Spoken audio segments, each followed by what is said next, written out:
Hey Proxy, I'm Rook, and welcome to the DA Crash Course. I was going to make a crash course on the Miasma Priest, but everyone seems pretty okay so far. However, Notorious Pompey can be summarized in one word. Insane. The most effective teams are either A, running a multi-fire character team, so that doesn't mean it has to be a mono-fire team, but running like two fire characters and a third character that will work the best with them, or just having Bernice. Bernice stuns his character so much because when you proc burn, it stops Pompey from doing all those annoying moves, including the parry, and he pretty much becomes not stun lock, but he staggers a little bit. No matter what type of team you run, I would say always defensive assist. For this boss, you want to because it'll increase your crit damage and it also will stagger him more after the fourth hit. Because you're actively stunning him, always be aware of your defensive assist points. I cannot stress this enough. Certain characters like Kalita, Caesar, they have stronger defensive assists, meaning that it only costs 1 instead of 2 points when you do it. Every time he slams, he leaves these little aftershocks. They work like mines and explode when you're close, so they can be dodged, or you can use your EX move to just completely ignore them.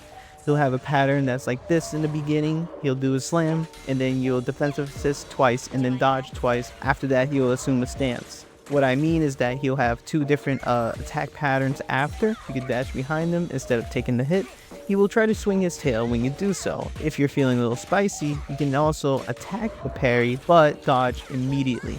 If you do decide to force the parry, certain EX moves benefit from doing so. So like Caesar and Ben, for example, when you EX with them, you get more shields. If he does the same combo and he doesn't do the parry stance, he will do this completely different move set where he'll delay his defensive assist, and he kind of treats the fight like he's some sort of Elden Ring boss. Which, by the way, I've been playing Night Rain and I'm still stuck on the second boss after 17 hours. I love it though. But the biggest issue about this boss that I've seen everywhere is his signature, his triple donut move, where he just spins around like the maniac he is. The reason why he does this at around 16 to 18k score is actually the amount of damage you're doing. If you're doing the mechanic more, he'll start doing it at 18k. But if you're doing a lot of damage, he'll start doing it at 16k. And I guess you could kind of tell by how many times you've been defensive assisting. So just keep this in mind that the minimum he'll start doing this is around 16k. Now, if there's a time limit left, say for example it's your last minute and you're just completely destroying this guy, you can't really skip the signature. But if you do have like 10 to 20 seconds left, what you should do is either rush to stun if you haven't stunned yet, or if you just finished your stun phase and you have like your support ults or another stunner ult, just use them. The reason why is because when you're using your ults, you delay the boss a little bit. By doing so and timing it correctly, you can get that score before it starts doing donut moves. Now when it comes to builds, there is no perfect build for this boss. Like, okay, there are defensive assists and there are certain characters that do it better. He is mostly mechanical. Therefore, I would say do this boss not last, but maybe first or second, so you can get a good team for this boss, because he can be very annoying.